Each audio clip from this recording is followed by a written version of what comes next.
अपने साथ लेके गए पेन, पेंसिल, गमछा। उन्होंने अभी अपना खुद का नाम रखा गौर गोपाल जिसे, लेकिन प्रभुपाद जी था कोई साधु महात्मा मिलने के लिए आए। तो प्रभुपाद जी ने उनसे बाकी ना नाम पूछा और कोई स्टेटस कुछ नहीं पूछा, उनकी लाइफ में क्या चल रहा है। पहला सवाल, हैव यू टेकन संन्यास? और हर रोज वो डायरी लिखा करते थे। He wrote volumes and volumes of diaries, more than 40 volumes of diaries were there, जो महाराज जी ने लिखी। अपनी रोज की डेली का स्केड्यूल लिखा करते थे वो। तो उसकी शुरुआत ऐसे करेंगे, प्रभु गोपाल कृपारु कौणसी मते दीनिति कोटि गला। मेरे प्रभु गोपाल की दया से आज का दिन मेरा इस प्रकार से बीता। और फिर वो आज ये हुआ, उसको नोट डाउन करेंगे।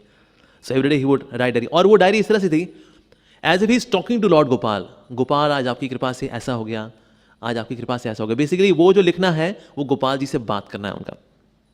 जिस प्रकार से वो डायरी लिखा करते थे। अब वो ना डायरी में विशेष रूप से जब आखिरी जो कुछ समय था, उनके बच्चे बड़े हो गए थे, उनका सबसे बड़ा बेटा 19 साल का हो चुका था, तो अक्सर ना डायरी में लिखा करते थे, है मेरे गोपाल जी, अब मुझे संसार वैरागी योगी बना दो, अब मुझे प्रेम धन दो मुझे। इस प्रकार से रिक्वेस्ट किया करते थे। और लिखते लिखते उनकी आंखों में अश्रु हुआ करते थे कि हे गोपाल जी, मुझे आप संसार वैरागी योगी बना दीजिए और मुझे प्रेम धन दीजिए। ऐसा वो बार बार लिखा करते थे वो।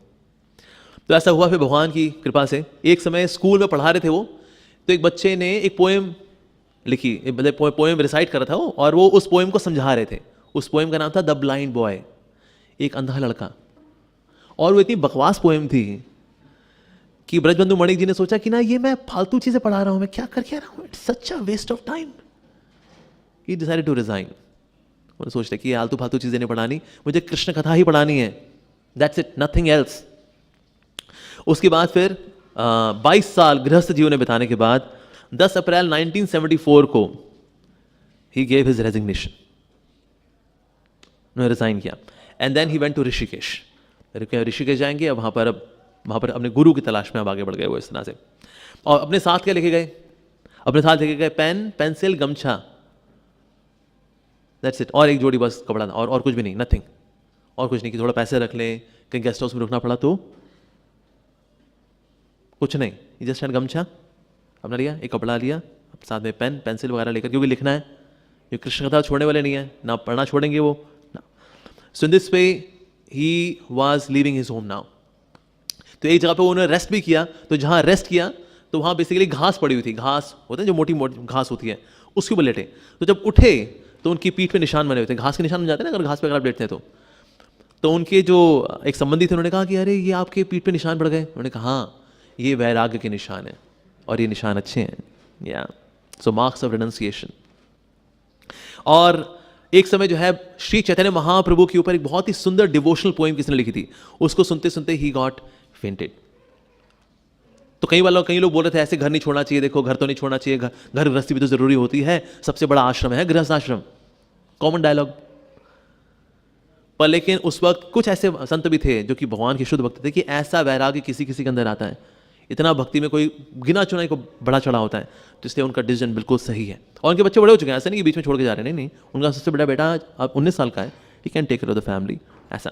तो इस प्रकार से उन्होंने अब घर छोड़ दिया, लेकिन अब उनको संन्यास चाहिए। लेकिन संन्यास के लिए उन्होंने सोचा पहले मुझे गोपाल जी से परमिशन लेनी है, first I will take permission from Gopal.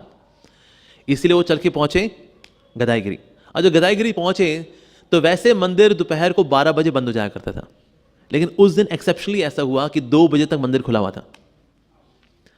और सब हैरान थे कि ना वी आर सो पंक्चुअल, भाई 10 12 के 12 सवा 12 5 12 10 12 5 हो सकते, लेकिन 2 बजे तक 2 घंटे extra, because Gopal ji wait करते हैं, मेरा प्रिय भक्त आज मुझसे मिलने के लिए आ रहा है for a very important reason, so he will wait. तो उसके बाद वो यहाँ पर आए, यहाँ पहुँच करके फिर उन्होंने रामचरितमानस से कथा करी। और रामचरितमानस से कथा की, उसमें वो वाला प्रसंग चल रहा था कि राम जी जो है वनवास की ओर बढ़ रहे हैं और वहाँ पे जाके साधु संतों का संग करेंगे। उन्होंने कहा भाई यही तो मेरे को भी करना है, अभी ये प्रसंग तो बिल्कुल वही आया हुआ है यहाँ। उसके बाद फिर गोपाल जी से उन्होंने प्रार्थना की कि आप मुझे परमिशन दीजिए कि मैं संन्यास ले सकूं। तो एक रात जब सोए तो सुबह उठे, उन्होंने बोला गोपाल जी से मुझे परमिशन मिल गई। गोपाल जी ने उनको परमिशन दे दी and then he walk forward. तो उस वक्त उन्होंने फिर अपना नाम रखा, उनका नाम अभी तक था ब्रजबंधु मणिक। उन्होंने अभी अपना खुद का नाम रखा गौर गोपाल और गौर गोपालानंद, ये उन्होंने नाम रखा। Which is also very auspicious name. जैसे हमारे भक्तिदा महाराज ने संन्यास खुद ही को दिया, सामने रखा तस्वीर को, श्री गौर किशोर बाबा जी महाराज की तस्वीर को रखा, एंड ही गिव संन्यास टू हिमसेल्फ, क्योंकि कोई संन्यास देने लायक ही नहीं है, आसपास सब छिछोरे लोग ही रहते हैं, कौन संन्यास देगा उनको, दैट टू नयन मणि मंजरी को कौन संन्यास देगा, हु कैन गिव। तो तस्वीर रखी और खुद ही को संन्यास दे दिया, that yes from going forward I am भक्ति सिद्धांत सरस्वती ठाकुर स्वामी महाराज, दैट्स इट। रामाचार्य जी ने ऐसा संन्यास दिया अपने आपको, बिकॉज कोई था ही नहीं इस तरह से।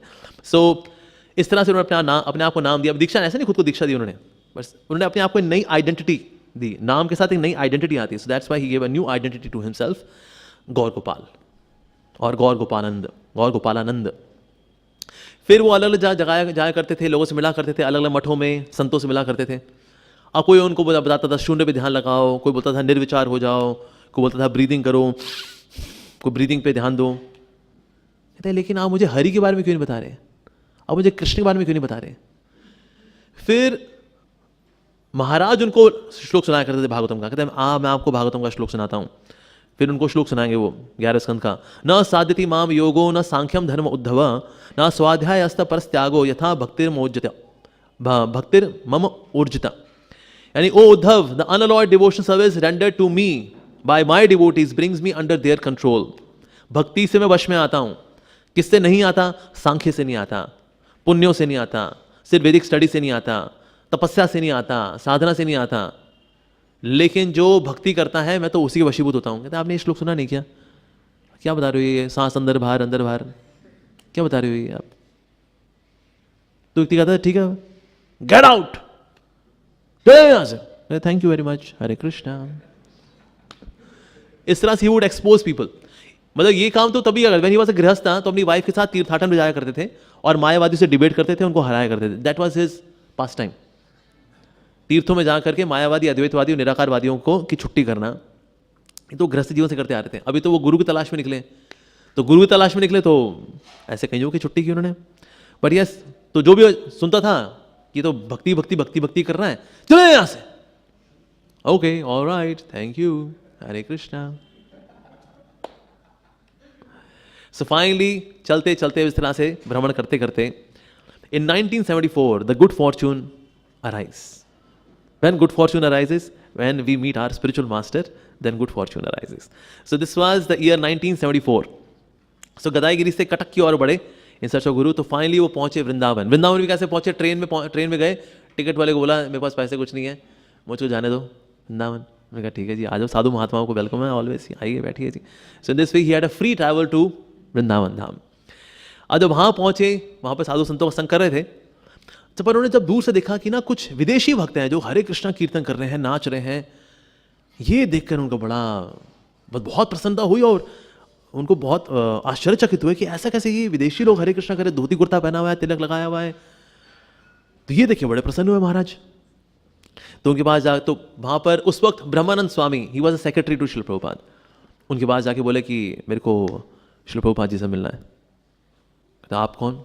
तो मैं उनसे मिलने के लिए आया हूँ, मैं बड़े दूर से आया हूँ, मैं सिर्फ उनसे मिलने के लिए आया हूँ। मैं कहा ठीक है। आगे अंदर गए श्री प्रभुपाद जी से मिले कि ना कोई उड़ीसा से कोई व्यक्ति आया हुआ है, ही लुक्स लाइक कोई मायावादी सन्यासी लग रहा है, आपसे मिलना चाहता है। प्रभुपाद जी ने सुना अच्छा मायावादी सन्यासी, जरूर बुलाओ अंदर। मायावादी को तो खूब धुलाएगी ना प्रभुपाद जी ने, तो बुलाओ जरा, साधु है, साधु महात्मा है, बुलाओ जरा अंदर बुलाओ। तो वैसे भक्तों को यही इंप्रेशन था कोई मायावादी आके मिलने के लिए आया प्रभुपाद जी से, लेकिन प्रभुपाद जी था कोई साधु महात्मा मिलने के लिए आया। तो प्रभुपाद जी ने उनसे ना नाम पूछा और कोई स्टेटस कुछ नहीं पूछा, उनकी लाइफ में क्या चल रहा है। पहला सवाल, हैव यू टेकन संन्यास?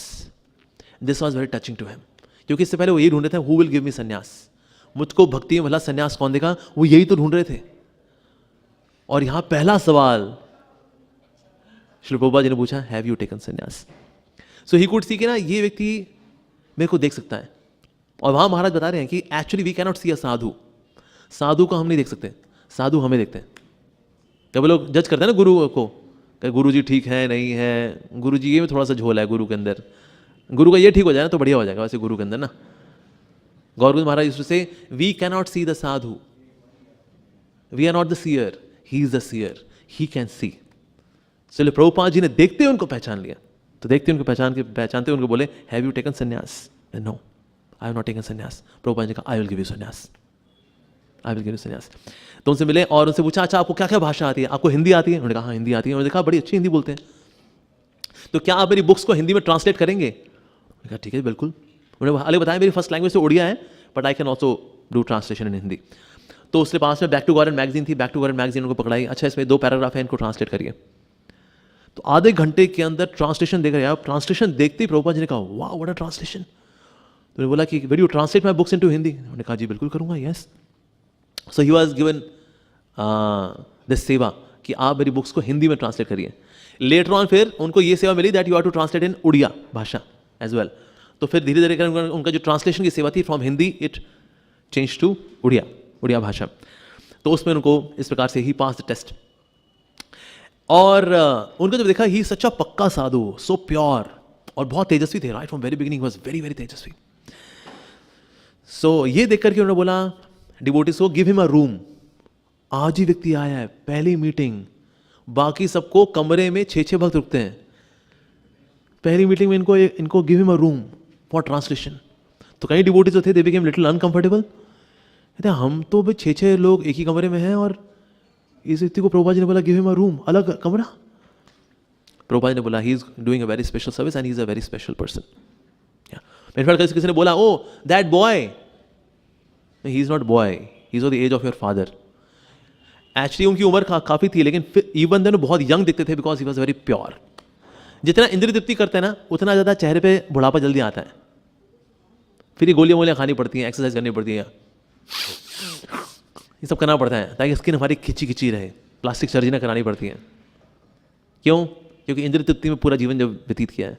लेकिन गौर Govind Maharaj even though he was now in his 40s but even then he looked so young कि इसने बोला oh that boy, that new boy. उन्होंने कहा he is not a boy, तुम्हारे पिता की उम्र के हैं वो। Really yes.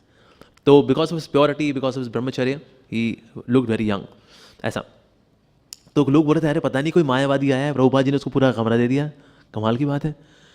तो जब ही वाज इन वृंदावन उन्होंने भक्तों के लिए कुकिंग भी की and it was very tasty. भक्तों को बड़ा पसंद आया, वाह दिस सो टेस्टी।